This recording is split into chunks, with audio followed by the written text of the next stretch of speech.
G'day and welcome back to the first of Epic 7 videos. In this video we are going to be taking a look at a new player guide designed specifically to help you start and get going in Epic 7. Now this guide has a couple purposes. Firstly, this guide is constructed to help you use the minimum amount of resources possible when completing the game. It also is supposed to enable you to have enough freedom to start generating your own gear and basically what you need to get through the game.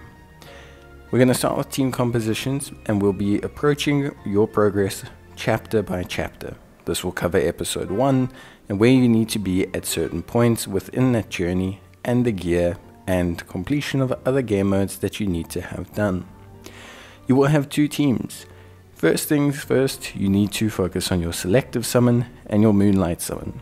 I have two videos that will highlight which units are important to choose, but hopefully you will have obtained Spectre Tenebria, otherwise known as Stenna, and of course as well you would have hopefully obtained Isseria. You may have other choices which are good according to my videos, however these are the hopeful scenarios. You will have Terraria, who is a very good free-to-play unit due to the fact that she has the ability to get resources quite easily that we can use to upgrade her, and of course as well we'll be using other free-to-play components. You will also hopefully have received a healer during your Selective Summon. If that is not the case, you can and are able to use essentially any other healer like Aether as your backup healer, at least until such point in time that you get Montmarcy. Let's talk about, before we get into your progress, what you need to do along the way. One of the crucial aspects that you will need to follow is the adventurer's path. This will require you to upgrade pieces of gear, upgrade artifacts, and complete certain game modes. It's very, very important that you focus on making sure that you are on top of this. During the process, I will assume that you are completing these as we go along. However, you are only to do the bare minimum. If, for example, it says upgrade an item to +4, you are to upgrade one single item to +4. Gearing your characters is also similarly a progression system. I'll be showcasing you the gear that I get and that I have on the characters. This will mainly be coming from three sources: Labyrinth, the completion of Adventurer's Path missions, and the completion of Tierria's missions. You will also get some from completion of certain event reward tracks. It is very important right now that you do not worry about upgrading this low level gear. You don't need to, and you're going to be rapidly changing through these sets quite rapidly up until the time that you get to the actual end of the episode.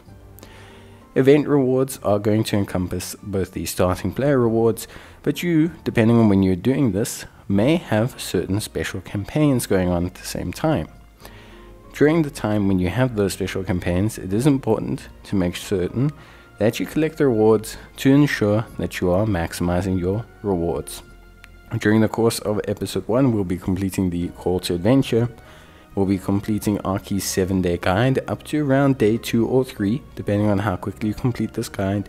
And we will be completing all of the episode 1 and the Orb or Sanctuary Orbis collection missions. All of these are fairly straightforward and you will be picking these up along the way. But I want to highlight to you that you will need to make sure that as you go along you want to check these frequently. They're going to give you resources, and like I said, we're going to be minimizing the amount of resources we spend, but you may need to use some of these to just get yourself through the episode campaign. Please also note that I will be minimizing the amount of rewards that we use. However, if you are not comfortable with playing in that playstyle, you are free to upgrade gear more than I am if it helps you complete the game. So let's start with chapter 3 of episode 1. At this point, you will be on your way with Tierria. You receive her at the end of chapter 2, stage 2. You are going to have two teams. One team will be your team for Abyss and Labyrinth and most other content like hunts, and then your first team will be mainly for story. Tierra is a major component in clearing the story in episode 1 and 2. She is a very cheap and effective method because she has her skill set fully maxed already, and she is already speciality changed, which gives her pretty decent damage. She also gets pretty good rewards from her rewards track that we will be using some of to upgrade her along the way. Along her rewards track are missions to upgrade her, for example, to Awaken 3. You are to do all of these and make sure that you follow her rewards track as closely as possible without overspending. The other major units we have are going to be Raz, who we will prioritize life and defensive gear on, Angelica or Akates or Aether, depending on your luck with healer pulls, until we get Montmorency, and Angelica can run until the end of episode 1 because we still want to get speciality change later on for when we're really going to use Montmorency. You can use life gear on Angelica, it's nothing too major. Life gear or defensive gear is fine, just depending on how you feel. Then we have Ysera. Ysera is going to be our 5-star. You may have got Destina, which can change how your team composition is composed, but mainly Ysera is going to be our 5-star that we got from our Selective Summon, and she's going to be prioritized on attack gear. By the start of chapter 3, you will have unlocked the Labyrinth. You're aiming to have the first area cleared and partway through the second area. You can use the resources you obtain from rank up missions and from event rewards to progress through here, and these will give you your starting gear sets.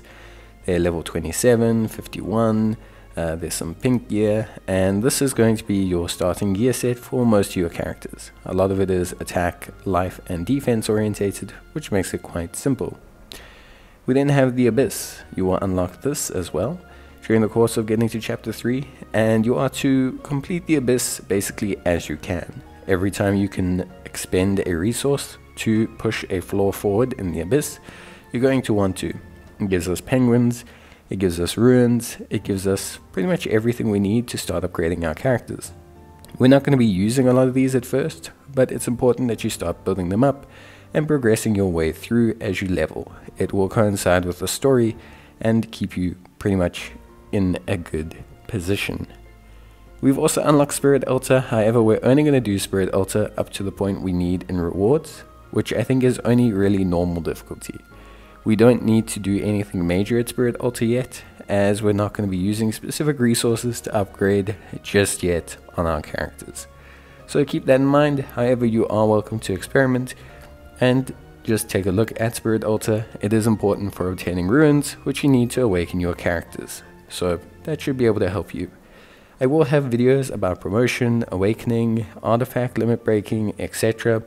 And all of these are going to be available on the channel to assist you with any point of confusion that you may have when it comes to upgrading your characters and progressing throughout the game. So next, we essentially are going to look at Arena. You also unlock this around the same time that you unlock the Abyss and the other smaller game modes or side game modes. Arena, it's important that you essentially start the arena as soon as possible. You get currency from here and sky stones from upgrading your rank, and just in general you want to start pushing through the slog of low level accounts that haven't actually done anything, as these constitute a lot of your opponents, especially in the bronze leagues. So make sure that you do this. It's going to enable you to get currency, which we're going to use later for picking up gear, but also as well for augmenting our characters. So that kind of covers everywhere that you need to be. Like I said, follow the adventurous path as you're going along here to maximize your resources and rewards and making sure that you're on top of where you need to be. But other than that, we are mainly prioritizing simply baseline gear sets, and we are pushing through the story. Tierra is going to be the only character we're strictly upgrading at this point. And like I said, if you are required to upgrade or do things to complete missions, like you see me doing here, you want to do the bare minimum right now. So if it says upgrade an item to +4, upgrade a single item to +4 as cheaply as possible. And if you do need to upgrade things, prioritize the DPS units. So here we are at chapter 7, episode 1. And at this point you finish chapter 7 and you will have progressed quite heavily in terms of some of the other content. The reason we are stopping in Chapter 7 is because we have now unlocked some crucial game modes, not that we'll be exploring right now, but that we will be exploring later on, and will be something we want to take a look at and start getting basically an idea of where we need to go. So the adventurer's path, you can see the progress we've made. Again, like I said, we are prioritizing the bare minimum. Gear sets are now pretty much all reds, obtained from Tierra's mission rewards track, or purples and pinks, or pinks I should say, obtained from the labyrinth. We are essentially done pretty much with all the major components of the first section, probably finishing off area 4 at this point, and these gear sets have formed the basis of most of our units. Again, attack gear on the attack characters, and with the health and defense gear on Angelica and on our good friend Raz. In the Abyss, we have pushed ourselves as much as possible using the mission rewards tracks and the additional labyrinth tokens that we've been given, and we are pushing ourselves as much as we can. A lot of this gives us currency and rewards, and so we're keeping those. Next we have the hunts, which we've just unlocked, and you need to push these a little bit, but very specifically we are not going to be going past floor 6. So we are only going to be going up to at most floor 6 when it comes to the hunts, as at that point we will be engaging in the hunt mission reward track, which we'll be covering in part 2 of this guide. In terms of arena, we are just expending flags as we get them, and as often as possible, and ranking up as often as possible to obtain rewards and currency. These are going to be very crucial later on for us. If you take a look at our characters, you can see that their gear sets are predominantly pink, and with a little bit of blues and some reds. Same kind of build as before. You can see minimal investments on the gear. Again, we're not investing on the gear. The only person we're really maybe starting to invest in is Tierra's gear set. And the reason being is, like I said, we're going to be using her into episode 2, so it's okay to use this. When you get these Ilios memories, you will be using them on Raz as you can for the additional health, and that's pretty much covering everything we need to know. At this point, you will be tasked with missions to awaken characters. We're going to not focus on that, but in terms of getting materials, it is pretty straightforward. You need to go to the growth altar and you can exchange at the spirit well. In terms of both the sanctuary and how to promote and awaken characters, I will have videos up dealing with the specifics and how to do it efficiently, so you can watch those if you do need more details. However, we are going to want to rank up Raz to 4-star, and we should have Tierra pushing onto her 5-star, if not already ranked up to 5-star. Those will be the only promotions that we perform on this team up until the end of episode 1. At this point as well, you should also have Montmorency ready to go in connections. If you are using Aether at this point, you can replace him with Montmorency. If you are using Angelica, you can continue to persist with her until we unlock speciality change for Montmorency at the end of episode 1. And that should cover everything you need to know. And let's move on. So now we have come to the end of episode 1, and this will update you as to where you need to be specifically with your characters and the content before you hopefully move on to my part 2 video. It's been quite a grind, and you might have taken this over 1 day, you might have done it over 2, you may have even done it over 3. It's okay to take your time. I also would like to highlight that I think you should listen to the story. I prefer it quite a lot. But here you can see how we have progressed and upgraded our characters. At this point, as I mentioned, Tierra is the only character we are working on gear for, so every time we hit a little bit of a wall, we worked on her gear. We are not, at this point, working on gear for any other character beyond the bare minimum requirements that are needed for either mission arcs or the adventurer's path. It's also important that at this point, we are going to be in part 2, probably dropping Angelica, so you're welcome to shift her gear onto Montmorency if you are that way inclined. We have upgraded the Sanctuary, and there is a guide that I will have to that, but we have upgraded the Sanctuary, and we are basically essentially not, using most of the stuff just yet, except for the spirit altars, which give us the resources needed to upgrade characters. The labyrinth we have pushed on to the second section and claimed all the major rewards from the first, and in terms of the abyss, we have pushed on into the lower 20s. However, we have been restrained by the lack of rewards bonuses that allow us to essentially push the abyss. So that is one thing. Next, we look at Spirit Altar. We have not done much, as I mentioned, and with the hunts, we are now ready to move on to stage 6, which, as I mentioned before, is very crucial to the next part of this video, which will be tackling the epilogue and the hunt team build for our first major hunt team, which is going to be quite crucial. Beyond that, essentially, we're looking at a pretty straightforward process. Like I said, we should have been collecting the rewards along the way, and you should finally be collecting your final reward from the new player's beginning bonus, which gives you some free summons, and these summons are going to be pretty crucial over the next couple of days.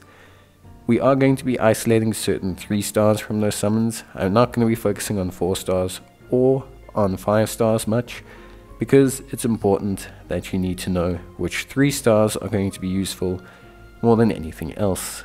We are also going to be finishing up the adventurer's path before we move on to part 2, and like I said, we'll be collecting a couple connection units. Alexa is going to be very important for the Wyvern hunt, and then we are also going to make sure we finally pick up Montmorency, and then Elson, who will be of help at a certain point later on.